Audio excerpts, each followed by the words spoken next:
So welcome to Pharmacist Diaries. Thank you. Firstly, thank you for driving all the way from Birmingham to see me today. Thank you for inviting me.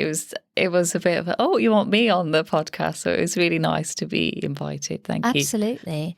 No, I really appreciate that you've come for a face-to-face in my home, which is something new that I've been doing over the last few months. Looking forward to obviously our conversation. We always kickstart Pharmacist Diaries episodes with why you chose pharmacy in the first place. So, I've watched quite a few of your podcasts, and I think there's a similar theme in terms of I don't really have an amazing story as to why I really wanted to be a pharmacist. I think if you think that at about 16, 17, we're choosing our AS levels and you're a baby and it's really hard to think about what you want to do at that time. But I think the overriding urge to do pharmacy, I'm the first generation born in this country.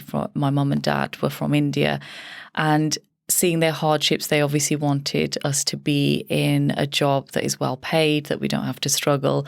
And I think the key was go to university, be in a professional job that you can get a job straight away, that there's no wavering in terms of what you could do after university. And I mean, I did have a love for science and maths. That was always there, but I also had a creative side, which was sort of always there, but pushed to the side because the science and maths always took precedent, because that was going to be something that would get me paid. And I had a part-time job when I was about 16. I worked in the local pharmacy and I thought, well, this is quite nice.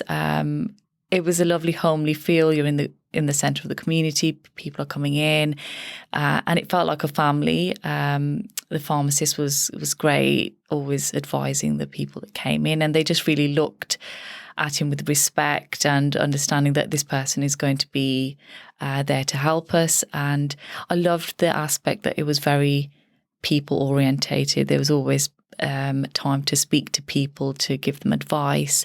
And I really liked that aspect of it. I think, as I said, when you have Indian parents, it's like, right, well, you like science and maths. Are you going to be a doctor? Are you going to be a pharmacist? Are you going to be a dentist, sort of thing? So I chose the pharmacy route because of those factors that I've described. But I think it was always something that it wasn't, I would say, not really my choice, in terms of that. If I look back with the knowledge that I have now, I think I would have chose maybe a dual role in terms of pursuing more of my creativity, as well as enjoying a role that allows me to help people, which is what I love about pharmacy.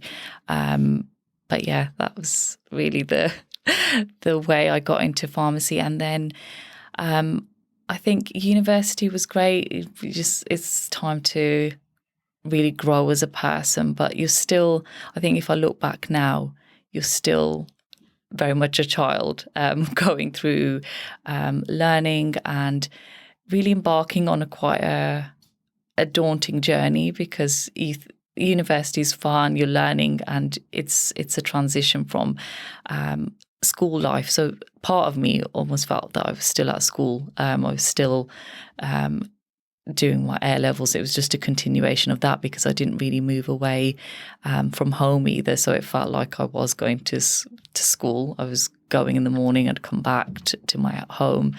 And so when I finished my degree, I really felt that I always had this niggling feeling that there was something more I need to be doing. When I finished my degree, I went into community pharmacy and worked for a large multiple. And so when I started in my community role, I was like, right, I'm going to really try and improve this store and make it the best I can. So that was my key focus at that point. But then once the store was running great, I thought I need to do something else. So I would say a year or so into practicing as a community pharmacist, I wanted to do some additional learning. So I did a clinical diploma, and I thought that's my focus now. That's going to fill this urge that I've got, or this hole that I feel, that I need to be doing something else. And once I did the diploma, there was an opportunity to be able to do your independent prescribers course alongside the diploma as a component of the diploma. But I was working for a large multiple, and they didn't feel the need for me to do that, because they felt that that role wouldn't really fit into a community pharmacy. So whilst they had originally said to me I could do it, they sort of said no at the last minute when I was choosing that component. So I felt quite disappointed, because I thought I really want to be a prescriber. I really want to move up the ladder of my career and do the prescribers course. But that just gave me more drive, to be fair, because I thought, right, someone said I can't do this, so I'm going to find a way to do it. So I really put everything into my MEWAs that I did, and I wasn't one of those pharmacists that thought, let me just make it a numbers game and just say, yeah, how's your medicines? How are you doing? Tick, tick, tick. There you go. And an MEWA's done. I really went into really everything with that patient. I just applied guidelines and would send recommendations to the GP just to showcase that I have the knowledge base, and this is something that I can showcase that this would be the next step for me. So I built a portfolio. I wanted the general practices around me the GP practices around me to know, actually, this pharmacist is providing some support, and these reviews are really helpful, because whilst a patient may have a review with their doctor, they seem to feel more comfortable speaking to me about certain things that they wouldn't tell their GP. Well, they're not taking this medication because of X, Y, and Z. And I could document that and send that to the practice so that they could address it further. And I love that, because I felt like I was putting my all into this role. I was building up some evidence, and I was going to say to my manager, look, this is what I've done, and I really want to be put forward for the prescribers course again, albeit not within the timescale I wanted, but I was determined, and actually they allowed me to do it, which was brilliant, because I was seconded to do it. And that was a tough 6 months, to say the least. I think I underplayed how much work was required into the course. And I think as you get older, things seem to become a bit more difficult in terms of the fear aspect of things really creep in. And I really felt fearful, right, I'm going to fail. I'm not going to be good enough. And I'd had that in the past always, going through all of my studies. I always had this anxiety before, and I always put it down to everyone's probably feeling the same, which they did. Everyone has those nerves. But I think as I've got older, the fear aspect and that anxiety has definitely got a lot worse.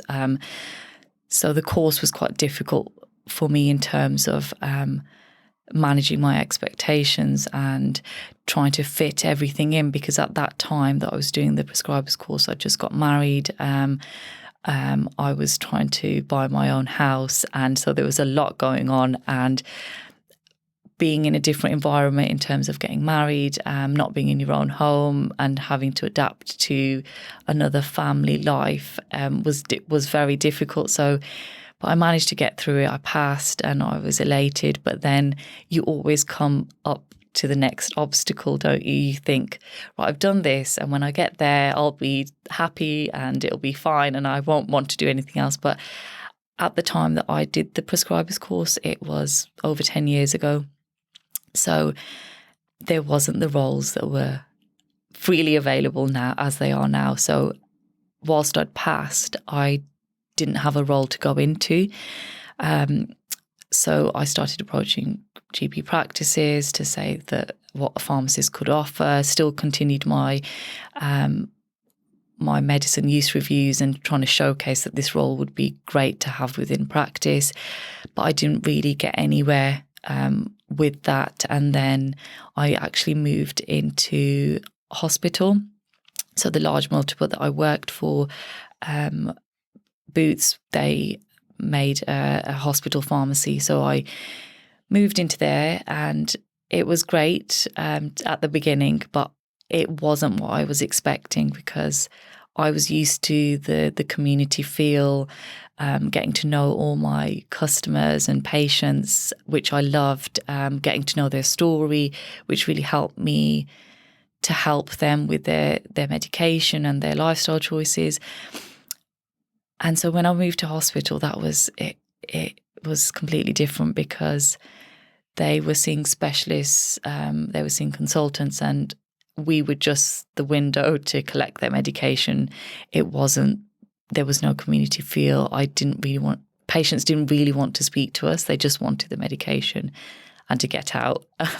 So that was hard for me, because I love meeting new people. I love speaking to patients and just finding out about their story and what they've done and everything about them. So that was really difficult when I moved into hospital. But then I became pregnant. So that pregnancy just changes everything. I think you move into a role and you're so driven and motivated by, right, what am I doing next? And then you're pregnant, and I could just barely deal with the day-to-day, because I had just had horrendous sickness. And then you just start waddling everywhere. Everything's so difficult. And then you're alone with this new baby, and everything becomes very still. You don't do the things that you normally do. And it can be quite daunting, because you're at a different stage in your life. You're now expected to understand your baby and care for this baby, and expected to be a pro at being a mother. And that, on top of your own emotional state and how you're feeling, is its own challenge. But it gave me the time to think, actually, I need to make a move in my career. I think having that space from your work and from community pharmacy and hospital pharmacy allowed me to see that actually I need to make a change. So I just looked at roles that I could go into. So I think if you're a mum, you probably know that you feel like it's like a crisis, because you're like, right, I'm not happy with everything that I'm doing and I need to make a change. So I started looking, and funny enough, there was a GP training pathway role to be a prescriber within a general practice, and I applied for that whilst I was on maternity, and I got the job, which was amazing. But I still couldn't let go of my community role as a pharmacist, because I was thinking, right, I need something to fall back onto just in case this role doesn't go the way I expect it. So I juggled both of them. I was working community. I was on the LPC as well. And I started this new role as a prescribing pharmacist. And you feel like you're back to square one again, because you don't know. I got so used to in community pharmacy, I know everything. And then I moved to hospital and I was comfortable there. And then moving into general practice, it's a completely different world. And it's very difficult when you're a pharmacist trying to establish a role, which you're trying to fight sort of the expectations of a multidisciplinary team, where they may expect you, oh, can't you do this, or don't you do this?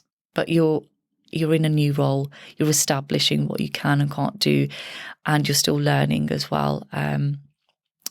But once I got into the flow of everything, I loved it, because I had my own clinic. I was able to give people 10, 15 minutes of my undivided attention, whereas in community pharmacy, there was always a battle, right? I've got to speak to this patient and I want to give them my full attention, but I've got a stack full of prescriptions to check, and my dispenser's calling me to say that someone's waiting and they can't wait any longer. But being in general practice, it was amazing, because I got to really have that time to spend with that patient. And I feel that what I wanted my role to be is to be different to what everyone else is already doing. So I don't want to be a second-class GP. I don't want to be a nurse and try to adopt our role into roles that are already there. I wanted to provide more quality. I want to be there to say, right, well, the GP is dealing with complex patients. I can focus on this patient and really get down to why they may not be using the medication, why they're not happy with the medication. Because what I've learned through speaking to patients is a lot of problems occur through maybe mindset. They don't have the correct mindset, or they don't have the positive mindset, or they don't understand what they should be doing, or they've spoken to family members and they're worried, but these concerns are never explored to the true depth that we need to. And it's only when you get to the bottom of these concerns, their ideas, their viewpoint, that you can truly advise them in the manner that they want to be advised. So, for example, an asthmatic who feels that their asthma's controlled, but they're using their inhaler every day, they're using their salbutamol every day, but they feel they're controlled, but they refuse to use their steroid inhaler. It's really getting to the bottom. Well, why are you happy using one inhaler but not another? What are your concerns? And how do you feel that your condition is controlled when you can't exercise, you can't walk up the stairs?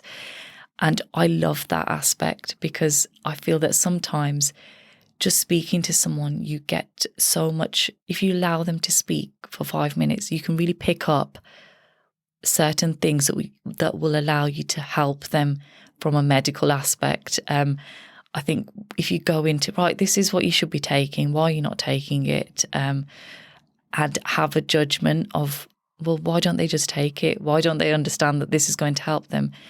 If you go at a consultation in that manner, you'll never get the best out of that patient. The patient won't reciprocate with you. They won't feel that you've understood them. And I love understanding people. And I think that's what's got me into the diversion from my pharmacy role in making a mindfulness diary for children.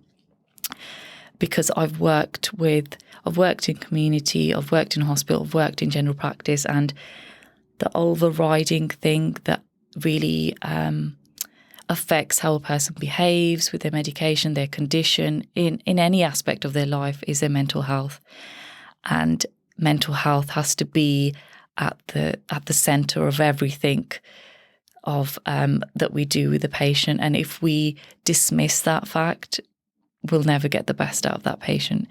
And I love the mental health. I love consulting patients about their mental health, because I feel I can offer them an empathetic ear. I can really help them in understanding that the medication is not everything.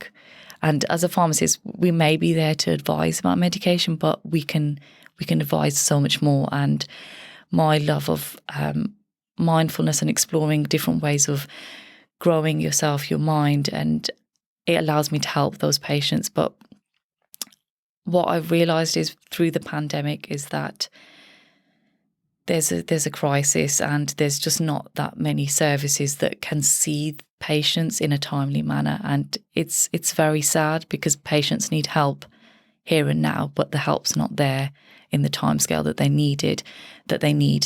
And I feel that that's why my thought process went on to thinking about children. And whilst we can try and help the adults and young children who are in the services now, we need to make a better choice for the children that are going to be our next generation. We need to make more of a proactive change towards the way we speak to our children and how we integrate mental health and mindfulness and making the right choices for your health and well-being with our young children. And that's what got me into thinking that I want to make a mindfulness diary for children, just so children are, that we don't sort of think that children are too young to explore these things. We need to explore these sorts of things like mindfulness and being present in the moment and looking after what's right for you with a young child, because if we explore that now, their mental health and well-being will be better for the future. If we can instill these positive techniques into our children at a young age, they'll just get used to it and think, right, well, what's best for me? How am I going to see the positive? How am I going to make the best decision for me rather than for everyone else, and getting overwhelmed and getting sucked into the rat race of life, because there's just so much stimulation in our world. We wake up, there's a notification on our phone, we watch the news, it's upsetting. We go on our way, on our job, on to the school run, and there's just so much stimulation there, and it's overwhelming. And sometimes I know quite a lot of the times we don't know how to block that out to focus on ourselves. And the pandemic made me realise that stillness, whilst I felt quite lost in it, because I felt like, oh, there's nothing for me. What have I actually got that's mine? Apart from being a pharmacist and being a mum and a wife, which I'm all happy about, but what's there that I've done for myself? And there wasn't anything there. And that stillness allowed me to see what do I love? What are my passions? And it allowed me to go on this journey, which fulfills me, which makes me feel so much happier. And I've realised that our mental health can be improved by just taking a step back, by just listening to our inner voice and seeing what we need. But because there's so much stimulation out there, we never get that time, and we don't give ourselves that time. And I don't want my children to be sucked into that, because when they're adults, there'll be so much more technology, so much more to keep up with. And I don't want that for them. I want them to have that stillness and allow themselves to have that stillness as they grow up. I love that. Oh, what I'm a sorry, good story. I've spoken for so long. No, I love it. And your first time on a podcast, and I didn't have to ask any questions. Like, this, we're done. Like, this is great. No, I'm just kidding. If my husband was here, he would just say, well, she will talk for England. She will just talk. No, that's great. What a beautiful story. Thank you so much for sharing that so eloquently. I honestly don't need to kind of question you to help me through your career journey, because you've done it yourself. So that's great. I guess I'll take you to the back, like the beginning of your story and living in an Indian household. And I mean, you mentioned about, being good at maths and science and kind of not allowing the creative side of your personality and what you were good at to creep in to what could potentially be something in terms of a job or a passion or something that you could pursue. Like, I feel very similarly. Like, I've grown up in a very similar household where we were expected to go down the kind of scientific route, and even if you probably weren't so good in those subjects, you would be supported in terms of tutoring and everything else to get you to the point where you're good at sciences. So, it's very common for us to go down the medical field. My parents owned a pharmacy, so they weren't pharmacists, or they're not pharmacists, but it was quite an easy choice in terms of what to do. I grew up in a pharmacy, so you know what to expect. It's a good career. Like you said, your parents valued knowing that you would have a job at the end of university, and it was a stable job. And I've said this on the podcast before, that my dad always kind of honed in on the fact that you will be a wife one day, you will be a mother one day, and pharmacy will allow you the flexibility to work part-time or locum, or, give you the time to be a mum and then kind of go back to work if that's your choice. So even though I felt like I was really pushed down the kind of scientific route, it's worked out in my favor, because I've absolutely loved pharmacy and everything that it's given to me over the last decade.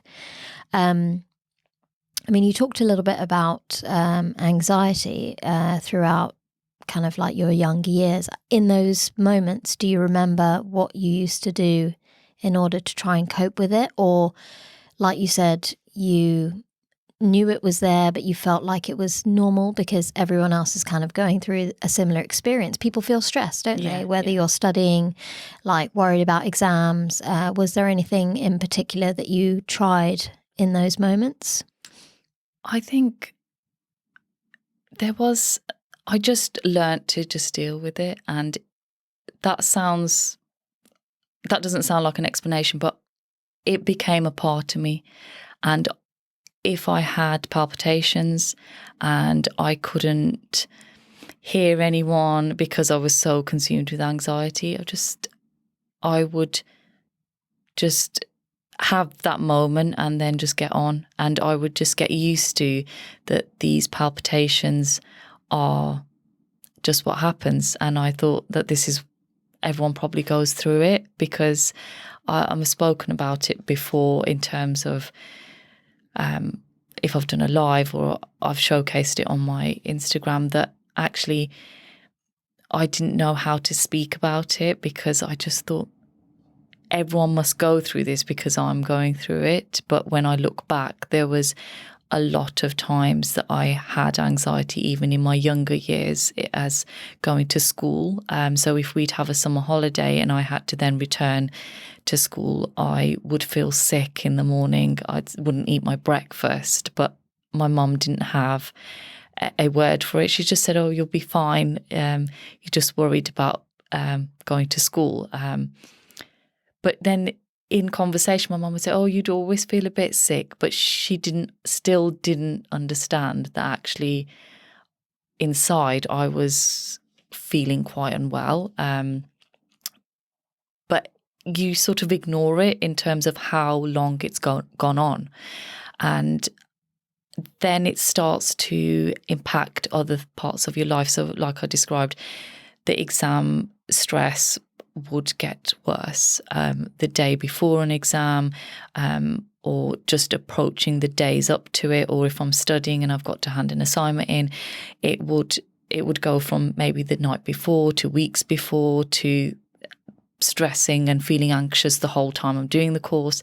I would probably lose weight because I would be eating, but I would lose weight, or I would feel so sick maybe that I couldn't eat the day before. My sleep was up and down.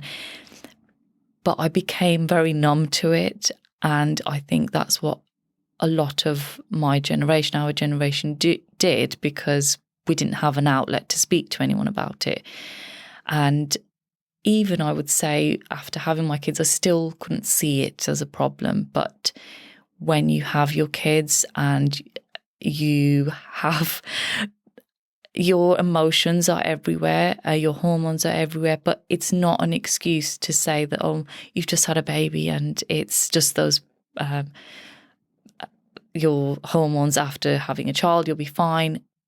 It actually got worse. So on top of having my babies, my anxiety was quite bad, and I just still didn't see it until it started impacting in terms of relationships. I would get quite snappy and frustrated and didn't know how to really vocalize how I was feeling. And that only really came to a head until lockdown, I would say, because the silence allowed me to see something's not right. I need to sort myself out, and I need to help myself to move forward. I can't keep saying this is fine, this is normal. And this is what got me onto this journey of self-growth and listening to your inner voice. I had a coach. I was speaking to her about how I was feeling. I lost my dad when I was 18, so I had a lot of trauma based on the grief that I wasn't able to showcase.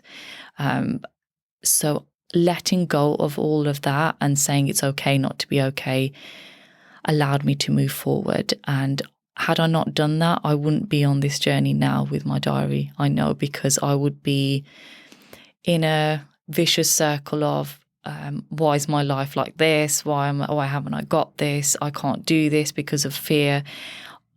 That all quietened down once I allowed myself to say, well, I'm not okay, and how am I going to move forward with it? So I started off with a coach, and that was just alien to me. I was like, oh, I'm paying someone to help me. And it was odd because it wasn't like I'm going for counselling. It wasn't that I'm going through some therapy. It wasn't medication.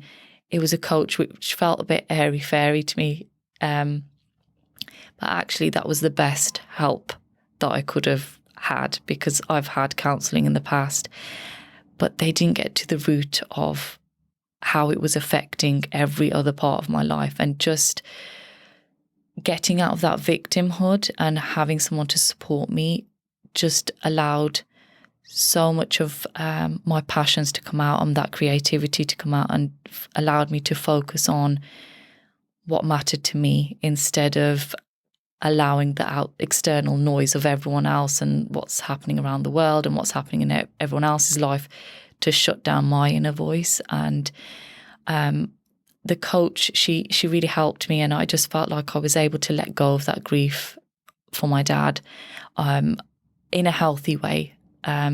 Because before I probably wouldn't be able to speak. I wasn't able to speak about my dad without crying, and then my throat seizing up and not being and just then shutting myself down and thinking, right, I can't get this emotion out, I've got to just stop.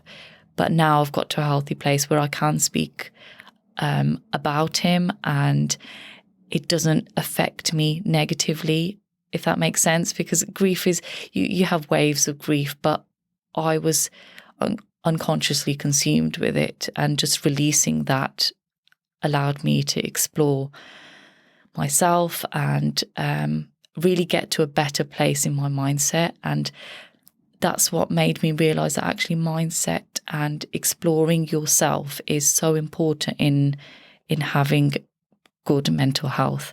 And so much of what we do, we may see a patient who's prescribed some medication, so we just say, yeah, carry on with it, it's great. But I now take it a step further. If I'm speaking to someone about their medication and they say to me, it's not really working, I have my ups and downs, I have to explain to them that life is that way, and this medication is not going to make you happy every day. But I still allow them to tell me what they are feeling, but then also offer them really positive ways to move forward, because I've been through it and I've lived it and I've got through the other side. I may have my ups and downs as well, but really speaking to a patient from lived experience has a different, I think it's a completely different approach to someone who's advising and never been through it, because they can never understand.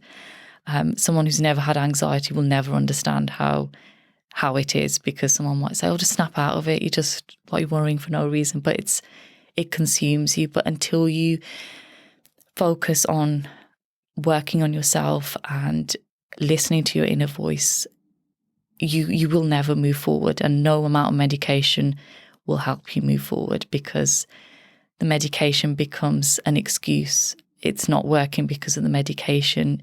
I'm not better because this medication is not working.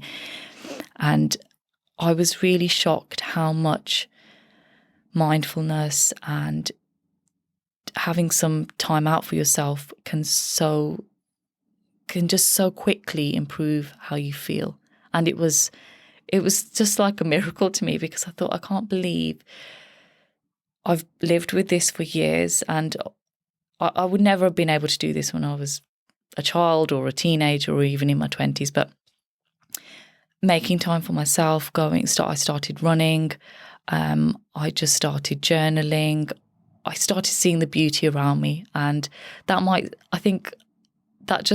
does sound a bit airy-fairy, because people think, oh, we've got to be grateful and we've got to have gratitude and we've got to find the joy in life. But actually, if you really see what is in front of you, you will feel so much happier. It's not exercising can give you those happy hormones, and they can, but even if you're not exercising, if you step outside your house and it's a beautiful day and you really look at what's in front of you, you just feel so great. Like, I drove here, it was 2 hours. I could have said, oh God, it's 2 hours, there's loads of traffic and I want to get there. But no, It's a beautiful day today. The sky is absolutely beautiful, and the area around here is absolutely beautiful. And just focusing on that and has made me feel in a great mood. I stopped off to have a coffee. It just made me feel great. I took 5 minutes to have a coffee.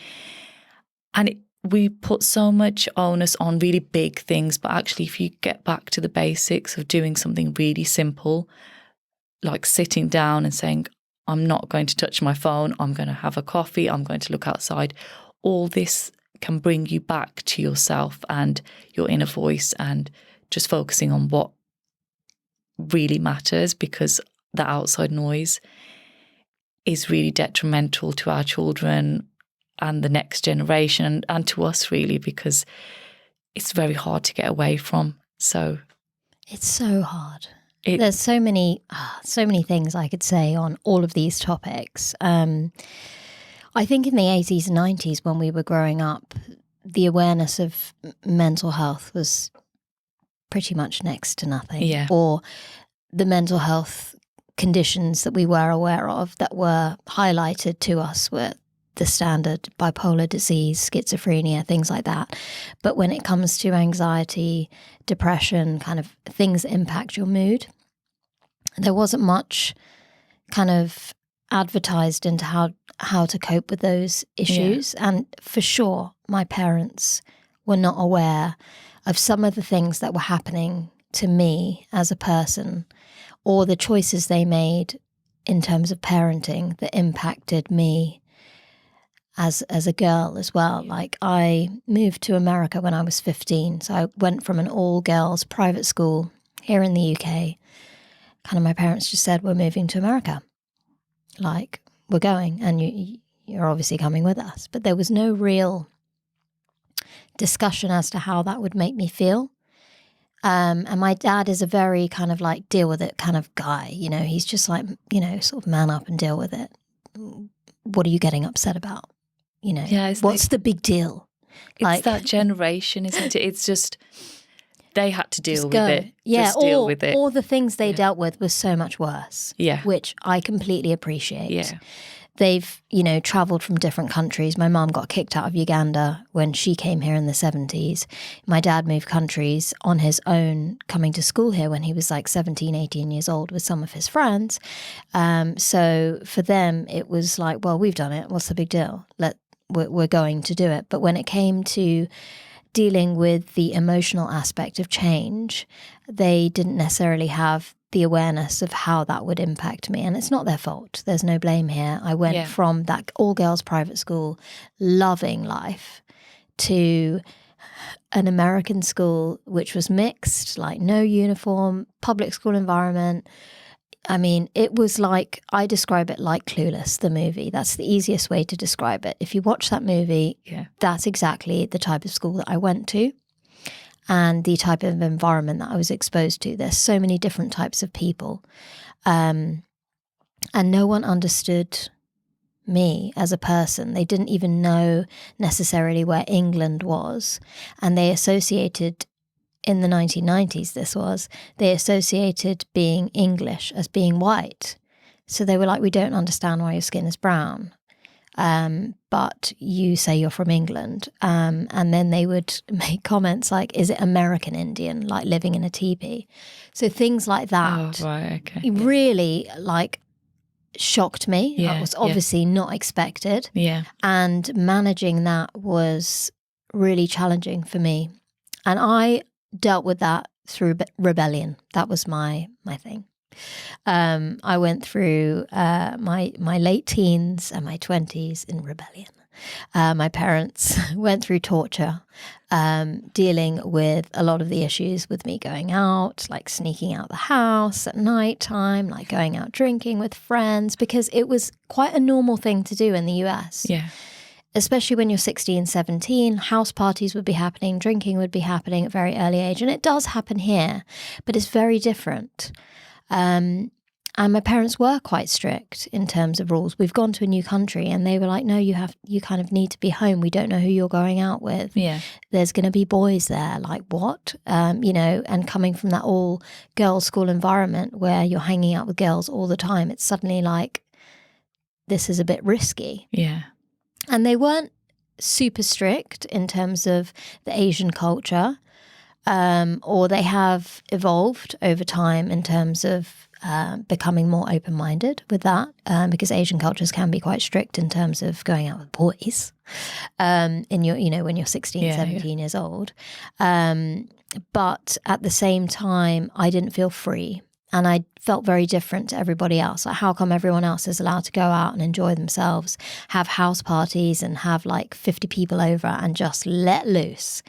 Yet my curfew was like 10 o'clock at night and I had to be home. So there was a lot of rebellion, and it's taken me a really long time to see why those things happened. And I still am kind of working through those processes and that trauma that happened to me in terms of change, and such high expectations to just get on with it. Now, I'm not the type of person who really feels anxious or has any anxiety, because I think I've been so well molded to just manage with change and adapt to new environments and new places that it's really easy for me.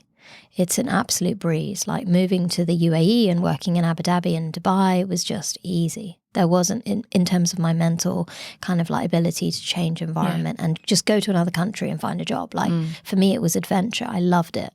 So it has kind of given me a lot of resilience in terms of who I am and made me a stronger person.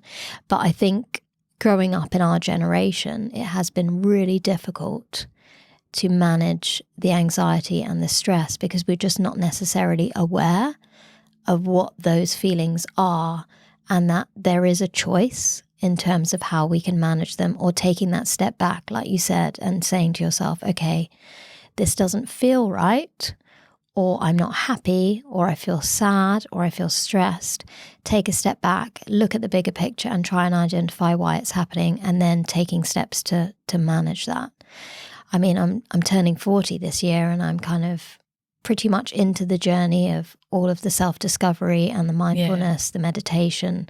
I woke up this morning at 5 o'clock with the best of intentions. I came downstairs, expressed milk, because that's part and parcel of my life now. And then I did reading for nearly an hour and a half, actually. My daughter woke up early, my son woke up early, so I got sidetracked. But she came down, she had her headphones on, was listening to Audible stories, and, we just snuggled on the sofa while I did my reading. We did some meditation together, some breathing exercises, and then I decided that actually the best thing I can do for myself before my podcast today is go out for a run, because it's such a mindful exercise for me. And I love Fridays for that at the moment, because running in the countryside here is just beautiful. And the day, it was just like you said, it's perfection. Like the sun was out, nice. And I just felt free to just go out, and I didn't have to worry, because my husband was just dealing with all the parenting and the school runs and the nursery run. So I got my time, and that time for myself is a perfect way for me to kickstart my day in a very positive way.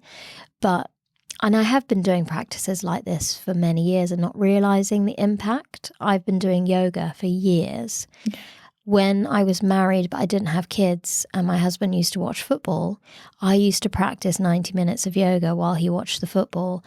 And I would do that sometimes twice a day. That's amazing. Like the joys of not having children in terms of your time. I always think, what did I do with my time? What was I doing? I literally don't. When I used to say I'm tired or I haven't got the time, I just think, I would shake my younger self and say, what were you moaning about? Yeah. Because the things you have to juggle now, it's crazy. But I think that's why it's so much more important for us as mums, as working professionals, to take that time out. But it's like what you were saying in terms of our parents' generation. They did the best they could with the knowledge that they had, and we didn't have words to express how we were feeling, and we would just, as children, you just observe what is happening in your household, and you take on those behaviors and those expectations. So in an Asian family, right, you put everyone else before yourself. I never saw my mum rest. I never saw my mum really do anything for herself. So when I became a mum, I thought that's what you do to be a perfect mum. You just do everything for the kids. You don't take any time out for yourself. And then you hit a point where you're thinking something needs to give because I can't cope. But because they didn't have the words, they didn't ever vocalize that I need to take time out. There was never that connection between their emotions and they need to take time out. It just seemed, it feels alien to me to think that they lived like that and they just got on. They just accepted. Yeah, they accepted there was that just this literally is what life is supposed to be like. Yeah, I just don't know how because my husband's very hands-on, as yours is, as you've been saying. But if I had to work and just do everything for the kids and cook and clean and just do everything, I wouldn't be able to. I don't know how my mum coped, if I'm honest with you, because my husband, we share everything. He probably does more of the cooking than I do. And he does everything for the kids. He's very hands-on. But then that gives me the time to do something for myself. And if I don't have the time, like you saying, I now have started getting up at 5 o'clock because I feel that knowing that no one's up, there's no guilt that I should be doing something, everyone's asleep, and I can just really focus on me. And I do yoga, I do some reading, I listen to some motivational video just to get me in that great mindset. But it really helps how you feel in the day. And I just can't believe that none of this was ever at our parents, at the forefront of their mind, that we need to do this. My dad had like 2-3 jobs, bless him. He would go from a day shift to a night shift.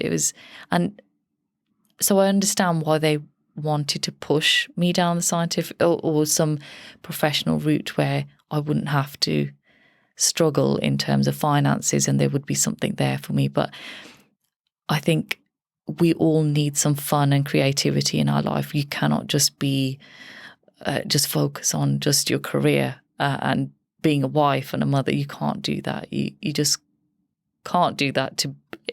I mean, maybe some people do, but I think for me, I've realised that that's not possible for me. I need to have something where I can be creative. And when I look back, there was always ways I'd creep in some creativity because I picked design technology for my AS level. So I loved that.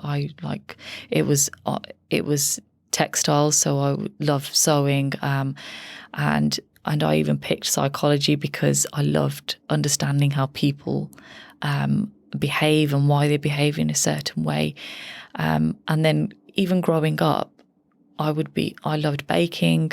If there was something to create like a party or something, I like making the favours and everything. And everyone would say to me, "Oh, you're really good at this sort of stuff, but you should do something." I'm like, well, I don't really know what I'm going to do with that, because if my kids have a birthday party, I want to do all the decoration in the house. Like, it's not one balloon. I'm doing a balloon arch and there's going to be, everything's going to be in a certain way, a certain wrapping paper. That is what I'm like. But I think it was frustrating for me to say, right, I've got this creativity. I can't explore it in the pharmacy world. I can't explore it in my role.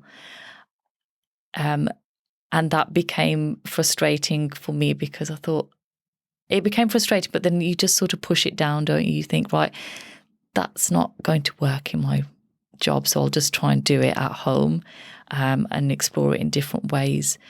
But now that I've been able to actually match the two, so I've got the experience from my clinical role as a pharmacist, my lived experience, and I've put it together in my own book.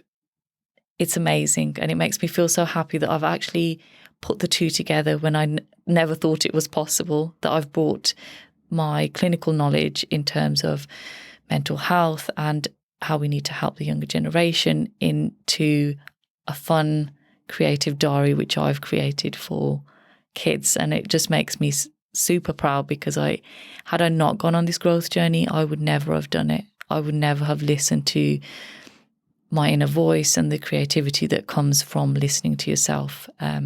It's amazing how much a quiet time can bring so much out, which you will never get that if you don't give yourself some quiet time. You'll never get those thoughts and ideas coming out. And in our professional life, it's quite easy to mold to what society expects. Yeah, in definitely, pharmacy. Definitely. We kind of follow the pathway that's expected of us. And I don't think a lot of, or enough people, when they've got ideas, they don't necessarily voice them. Or if they have tried to voice them and their management or leadership have said no once or twice or 3 times or more, you do become a little bit deflated. Yes, definitely. I think, I've been really fortunate to work abroad, and I've worked as a resident pharmacist. I've, worked for an ambulance organisation. I worked at Cleveland Clinic in Abu Dhabi, which was amazing. Coming back to the UK, doing bits of education, and the variety in the role has allowed me to just see pharmacy from lots of different angles. And as a creative person, I've got a podcast. It shouts creativity. Everything about it just emulates a creative way of working, all the editing and the music, and communicating with another pharmacist is just joy for me. Like, it makes me really happy, and I just love this role that I've created because it helps me to connect with people. Again, it's just about being mindful. Like, we're in the moment now. We're not worrying about what our kids are doing or, what dinner we have to cook tonight. We are here enjoying conversation and getting to know each other, and that is just being present and enjoying the moment. I've been looking forward to it all day, and I've done everything that I can this morning to kind of put me into that positive mindset. Yeah.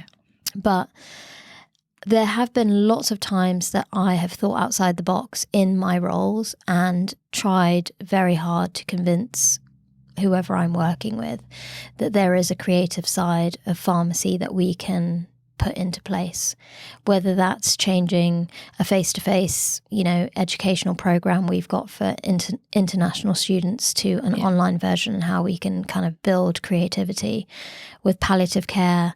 We've been printing out, a how-to guides for patients in terms of how to use buccal medications, or what do symptoms look like for a palliative care pediatric patient, and describing it to the parents. I'm like, no, guys, let's be creative and think about, infographics and videos, and having someone hear you talking rather than having to read a Word document or a PDF. And that's all kind of my creativity, like, coming through within the job. And I've been really fortunate that I've been able to implement a lot of that. And it does have to do with my ability to be assertive and say that, give me a chance to try something. If it doesn't work, we'll figure that out. But usually, like 99% of the time, it has demonstrated benefit and we've pushed forward. And once kind of your leadership see that skill in you, a lot of the time they will encourage you to do more. And I know that's hard and it doesn't work in every job, but I think in pharmacy we shouldn't give up on trying. I mean, there were, you probably felt deflated when you weren't allowed to do your IP course initially. Definitely. But you were determined. You said to yourself, I'm not giving up. I might have to give it time, but I'm getting a portfolio. I'm going to do my absolute best for every patient I see. This is not a numbers game.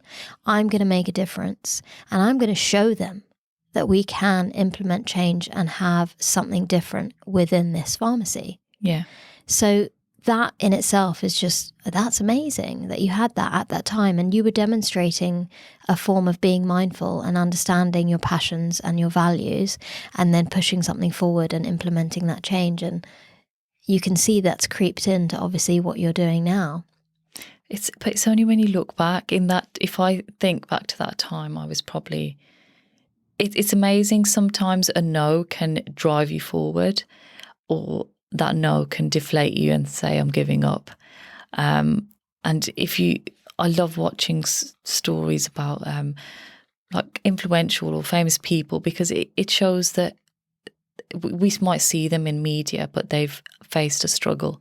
And it's great to see that you have to maybe take so many no's, and if you're passionate enough about what you want to do and driven enough, you will get there, you will find a way. And sometimes it is sad because people do give up, and if your mindset's not in the best place, you're going through some personal issues, life's a bit tough, then it is easier to give up. I think in that moment, a bit of probably anger and frustration was driving me forward, because I wanted to prove that it's worthwhile. But I think in terms of what you said, you found some resilience in change, and in what you went through in terms of moving. You may have thought probably a no for you is not a deflation. It's right, I'll find a different way, because you've lived maybe a less conformed life. Like for me, because I was sort of taught like a straight path, there's no deviation, and if you don't get to that end, it's a failure and your life's over sort of situation. Like if you don't get the degree, you're going to be poor, or you're not going to have what you want to have.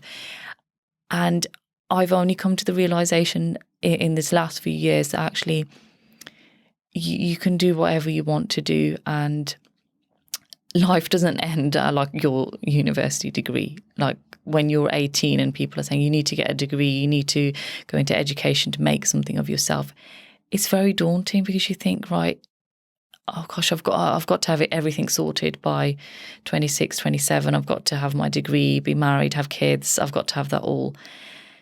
And it's such a confined space and thought process to have to contend with, that actually that's how I've got to get there. And after that, I can sit back and life's fine and dandy, but it's not, because if you have a drive and you know in your heart that something is there for you, there's something, because I always had this niggling feeling, I'm going to do something, I'm going to achieve something, and there is something else out there for me. And when you've got that feeling, you've got to push forward, and you've got to find what it is that you're here for, basically. Because I find that when I go on a walk, when you're having very confined thoughts of I can't do this, or there's so much, for example, I might say there's so many mindfulness diaries out there, I can't do it, why is someone going to buy mine, or how's mine going to make a change? I find that when you go on a walk and you just actually look up instead of looking down at that confined pavement or that confined thought, if you look up and see how big this world is, and it just releases that thought process, because I find that just looking at the sky just makes me realise how big this world is and how much space and abundance there is for everyone to do what they want. And that releases that fearful thought of that it's not going to work, I can't do this. And because I have my why there, that I want to make a change for the younger generation, I want to show these children there's a different way, a way that I wasn't shown, a way that I didn't know. I want the younger generation to find that and see that. And my diary is just a stepping stone for them. It's just to see that actually we can label our emotion. And if you can't label it, you can say, there's just something not right. I don't feel okay.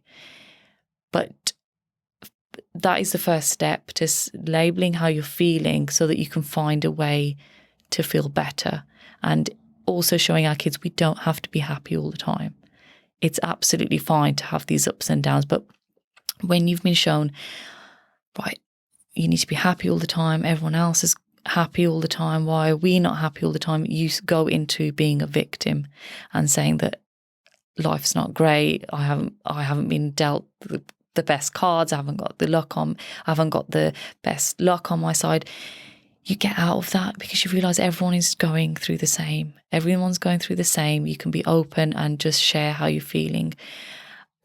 And it's just being true to yourself and your emotions that allows you to go on a journey for yourself rather than for other people is when you start putting that mask and facade that I can't show how I'm feeling, I can't be the real me. That's when you start conforming to what everyone expects, what society expects, and you'll never do something out of the box. You'll never think that I'm going to do something which someone hasn't done, or I'm never going to do something completely different, or I'm never going to get to fulfill my dreams.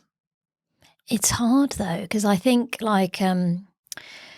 pharmacy does have that very structured pathway.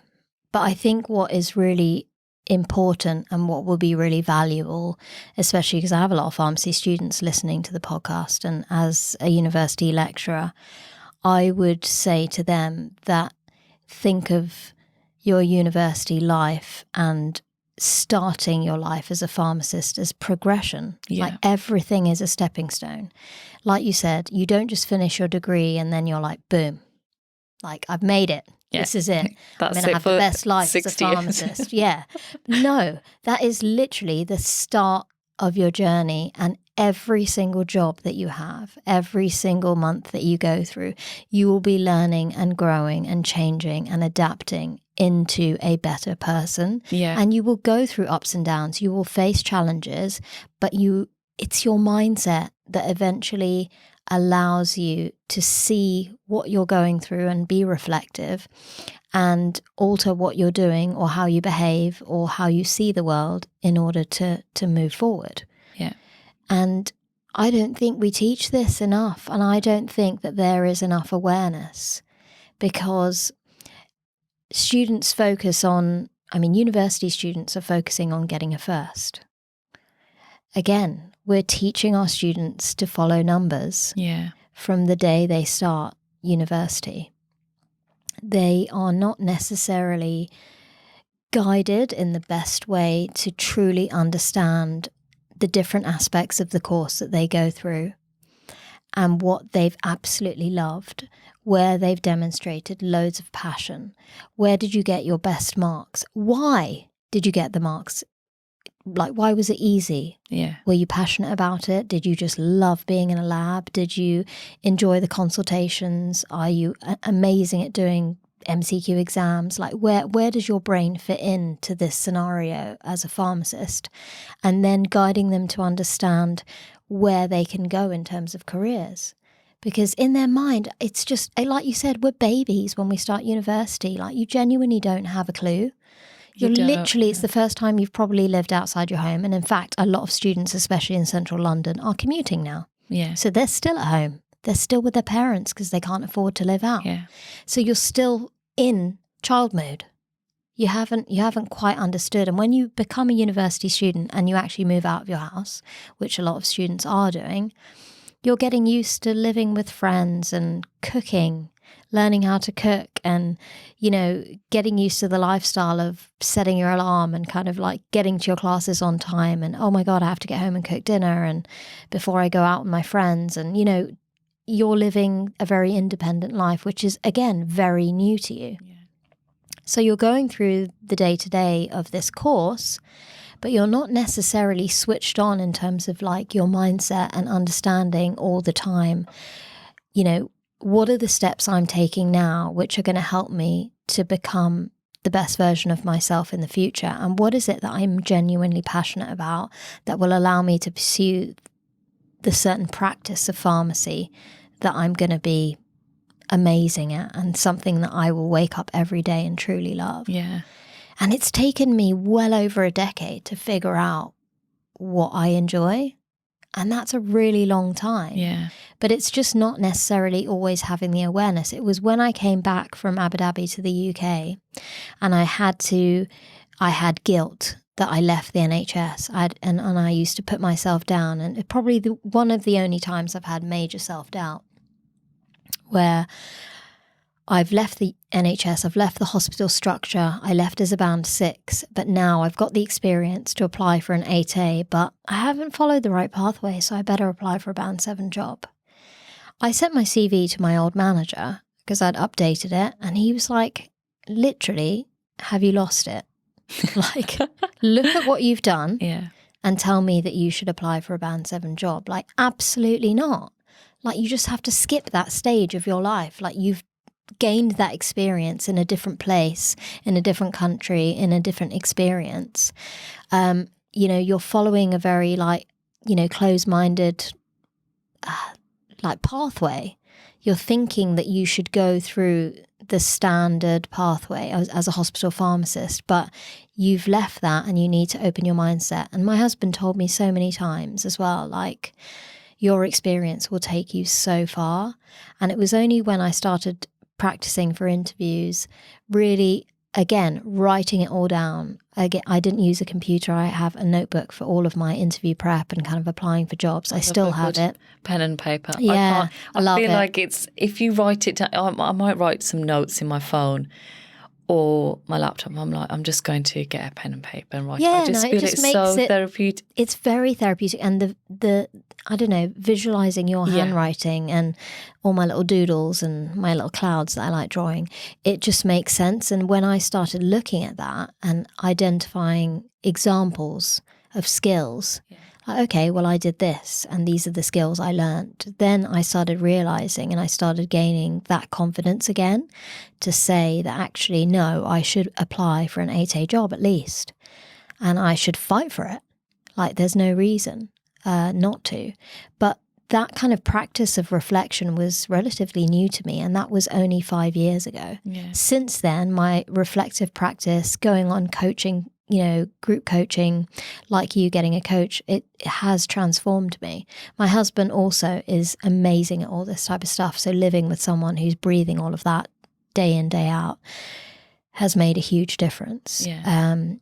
And becoming a parent has completely dramatically changed what I see in terms of organization and time management and efficiency, because I was just Netflix and chill before I had kids, and swimming every day in Abu Dhabi and going to the beach, and I just feel like I wasted so much time doing nothing, just enjoying, but doing nothing. Yeah. I wasn't necessarily, I was productive at work, but then when I came home I was just relaxed. That's what I was just like, what did I do with my evenings? What did I do with my weekends? Like, I'll probably pack so much in with the kids in one weekend. I probably wouldn't have done that in the whole month when I was just, when we were just single, or just when I was living my married life with my husband without the kids. But I think that those times are there, and we look back with the knowledge that we have now, but we would never, without that knowledge, we can't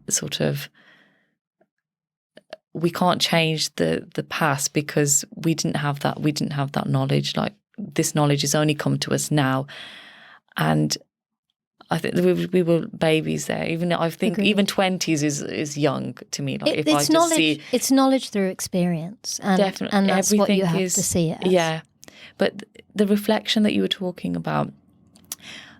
So in university, didn't do any reflections or anything like that.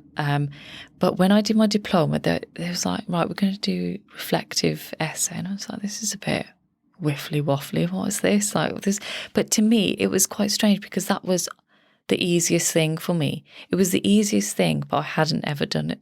If that makes sense, I had never done it in my spare time. I'd never reflected on anything that I'd been through and got through and what I'd achieved.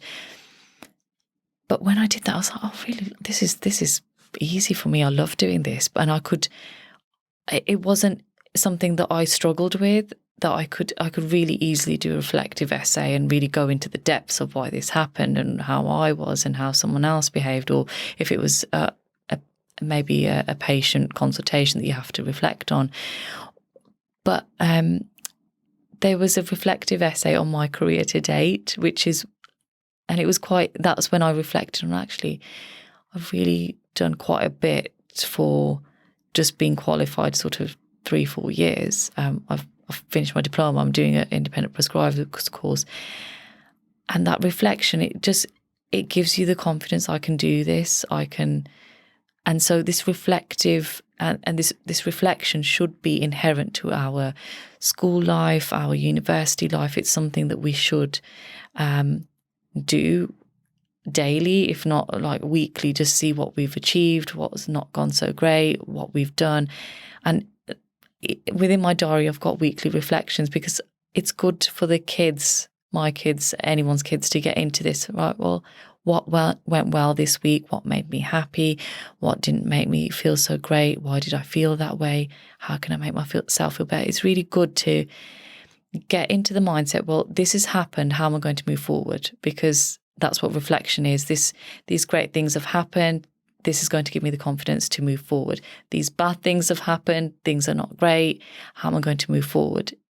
And we, like you said, we don't teach our kids, students, that growth it's a lifelong journey. It's not static you finish at 26 or however, whatever age you are. It's continuous. And Stephen Bartlett did this post that growth, you may think that you're not getting anywhere and you look down and it's circular, you just keep going round in circles. But if you take a different viewpoint, you see that you're growing and you're spiraling up to a different place. But it's the angle that you take, the mindset that you take, the thought process that you take that can make you see that actually I'm not moving anywhere, I'm not going anywhere, or I'm growing and I'm making a change. And all these things, like you said, every experience that I live in my life is setting me up for something else and is giving me skills that I can put into place into something else. Yeah, and in the moment, it's good to remind yourself that that is what's happening, because you forget. Yeah. In the moment, you get overwhelmed by everything. Yeah. My daughter, like in the evenings at bedtime, sometimes she says to me, she's like, I can't sit still. Like, I'm in bed right now, but I can't, I'm finding it really hard to just sit still. Yeah. It's time she knows it's cool down time. It's time to relax, but it's really challenging because she's been literally going from one thing to the next in terms of her brain power all day long. And we're quite rigid with schedule.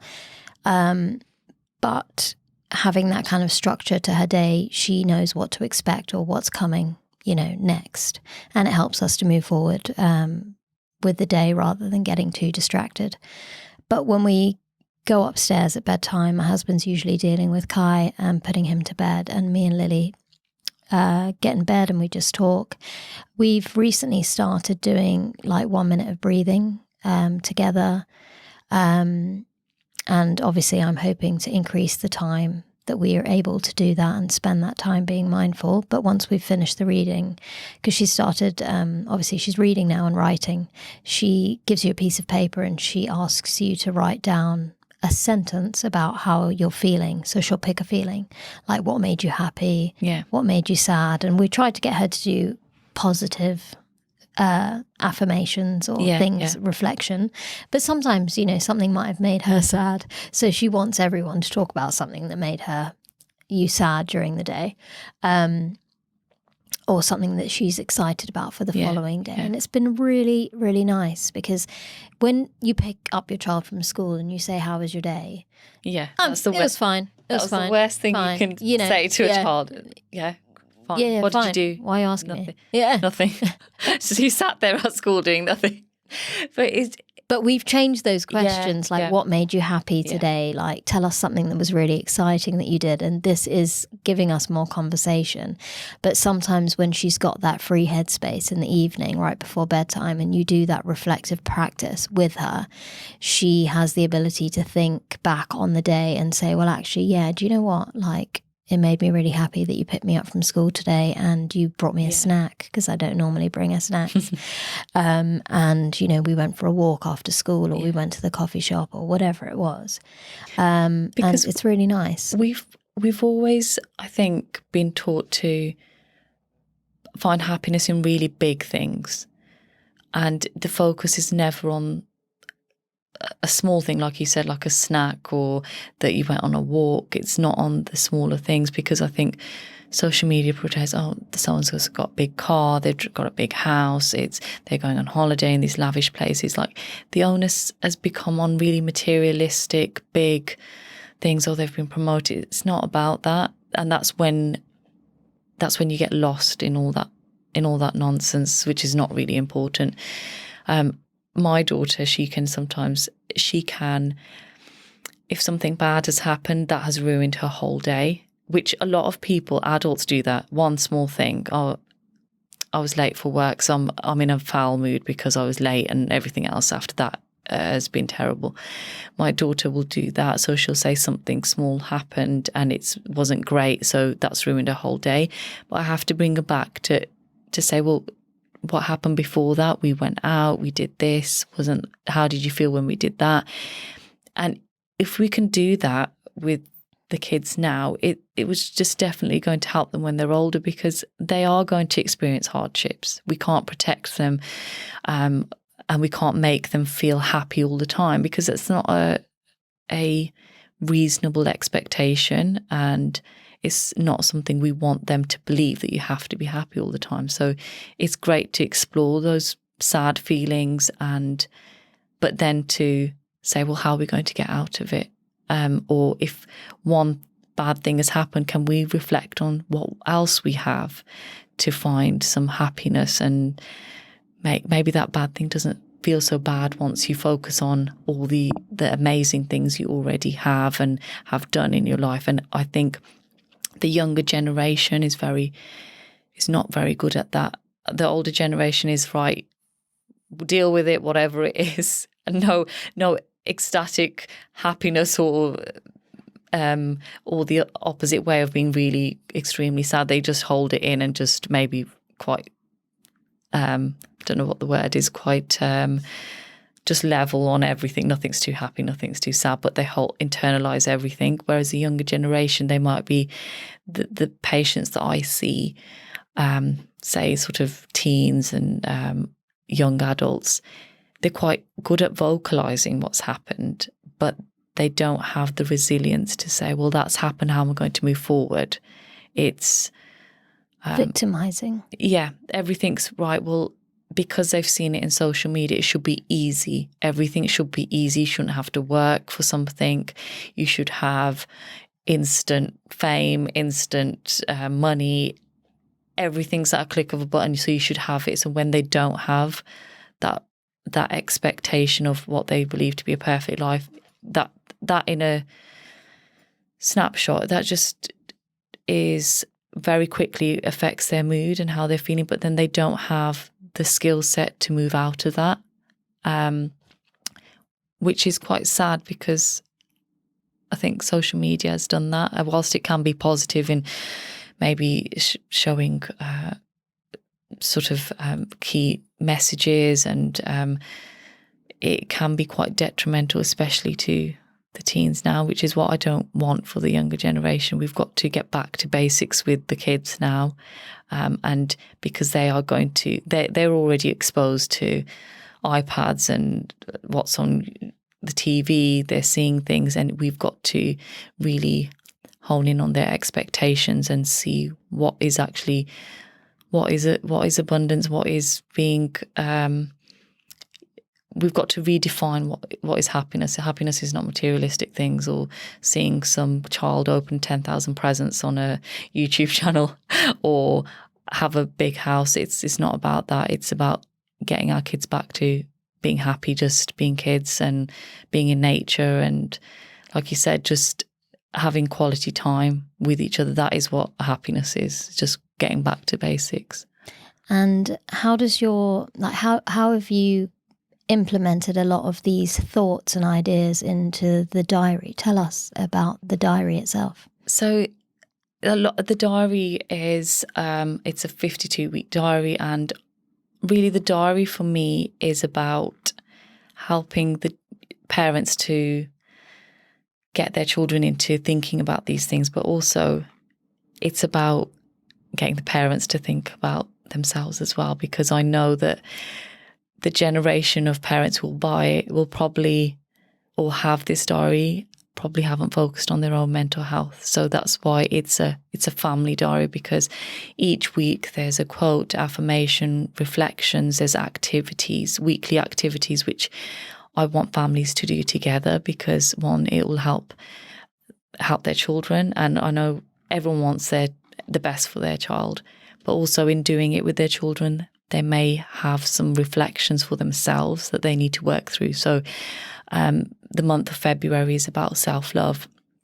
So one of the exercises, one of the activities this week is sit in front of a mirror and say what you love about yourself, but to do it as a family. Now, I've never sat in front of a mirror and said what I love about myself. I've probably not even said it to myself, but if you're doing it with your child, you will adopt these good habits, which it's not about sort of, I think, when we want to do something for our kid, we'll be all in, right, we're going to do this, let's get this diary out, we're going to do it. But actually, for this to work, you have to focus on yourself as well. You have to do it as a family, but take away these key messages that I've put in the diary and reflect on it yourself, whether you do it with your child or you take it away. But it's about implementing that culture within the home. It's not about, right, my child needs to do it. It's all of you. Everyone needs to do it. And it does encourage them as well, because if they see that you're practicing it's everything's by example, and reflection, and they see that you're doing the diary. I mean, today it was really important for me to find Liliana on the school run, because I do a lot of positive things for my mental health when my kids aren't around. Yeah. And I've realised upon reflection that I need to change that. I need to show them that I'm doing it. Yeah. Because I'm always saying to Lily every night, like, you need to do your reading. You need to do your reading. You need to do your reading. And she does it. Yeah. But when does she ever see me read? Yeah. I read in bed after she's asleep. Yeah. And I read at 5 o'clock in the morning when she's not awake. Like, she knows that I'm doing it because I've told her, but she's never seen it. Yeah. But once she starts visualizing what I'm doing, for example, yoga, she's woken up early many times. She's found me downstairs doing yoga. Yeah. She'll roll out the mat and start doing it. And it's the same thing that you've implemented, like doing something as a family. Like you said, it helps everybody in the household, but it also encourages them, because it's not just you telling them to do it because you're the parent giving them more instructions. It is, let's do this together to improve our lives together in this home. But also doing it, like you said, they can see that you're doing it, but also if as a parent you haven't got the best mental health, you will never be able to be your best self for your family. This diary allows you to see that actually, have I reflected on what's good about my day, or have I just written off my day because something happened? Have I allowed someone else's behaviour to upset me? Have I done something for myself to give me 5 minutes of reflective time? Have I done something which is positive for me? And I can probably say a majority of people probably haven't. I did a trial in a school for before I printed this diary. So some of the parents came up to me and said, I haven't even actually reflected on these things myself. I haven't actually said what am I grateful for, and it's really made me think. So that's why my diary is so important, because it's trying to help the parents, but in instilling new skills for their children, they're helping themselves as well. I love that. And I really hone in on, there's independent activities for a child to do. There may be mindfulness colouring, but most of the activities say do it as a family. So even a child can sit in front of the mirror and say what they love about themselves, and you could just sit there and say, well done, yeah, I think the same. But if you do that, you'll have some positive benefit for yourself. Not only is your child seeing you, but you will feel that confidence, right? Actually, I can find something good about myself. And if I can't, why can't I? Why is there nothing good to say about myself? The self-love chapter was just really important for me, because like I said, there's so much out there. Society shows us what's beautiful. If you should have fair skin, you should be skinny, you should be a size 0, and that's what models are, and that's what is beautiful. But actually, no, we need to find our own beautiful, and we have to show our kids to be confident now, so that if they are faced with adversity, if they are faced with why is your skin like this, if they will have the true confidence to say, well, that's me and I am happy with me, because there's going to be so much of that when they grow up. We have to really instill that into them. And the self-love one was really important for me. And I think that's probably my favourite month. And it's February because it's related to Valentine's. We always focus on, I need to have a boyfriend. I need to have someone to show this love to, or I can show it to my family. But no, I want February to be about just yourself and finding love for yourself. That's great. And where can people find the diary? So there's a link on my Instagram page, which is there, so you can buy a hardback or a paperback. But I'm currently making my website and really hoping to have this diary in wider areas. I'm currently speaking to the Children's Hospital, trying to get it into. I think sometimes it's, as I said, if you're not of that mindset, you won't buy this diary for your child because you think your child's probably too young to have it, or it's not important. But if you're like me and you, it's important to us. So we will buy these things for our children. But I think it's really important my dream is to get it into schools, to get it into hospitals where children maybe are not in an educational setting. If they're in the Children's Hospital, they may find themselves finding most of their time in a hospital. And I think it's really important for this diary to be in a place where a child is getting it from all angles, if that makes sense. So if it's in a school can adopt these practices and help a child. It can be taken up to within their home setting. They can share it with their family. It's just about spreading this positivity in a fun way. And it shouldn't be a chore. It shouldn't be, right, let's sit down, we're on this week and let's roll it on from your homework. It needs to be very fluid and fun, just so these skills are always with them. And embedded into regular routine, which is really, which is really important. The more you practice, the better you'll become. Yeah. What's your Instagram page? My Instagram page is Mindfulness with Ciari. Ciari is my company name, which is a combination of it's my husband's name, which is Simon, my daughter's name, which is Sienna, and my son's name, which is Arvin. So I just combine them all to make Ciari, which makes me happy to see that, because I think a lot of what you do is for yourself, but it is for your family as well. As much as it's for yourself, you want to have a legacy which you're proud of, and really my thing is just I want to have something in the world that I've helped someone, I've helped a child, I've helped a family. And I get so many reviews from my diary that make me so emotional, because I think I've put something out there that people are finding really helpful. Whilst I had that confidence, I think to see that someone's actually found benefit and it's changed their practices within their home. They've now found newfound family time, quality time. It always makes me so grateful and so proud, so proud. I love it. Oh, thank you so much for joining us. No, thank you so much for having me. I will make sure I link all your social media on LinkedIn, things like that, on the show notes. Yeah. And let me know when the website comes out so I can share that as well. Thank you so much. It's been amazing to be here and speak to you. Absolutely. Thank you.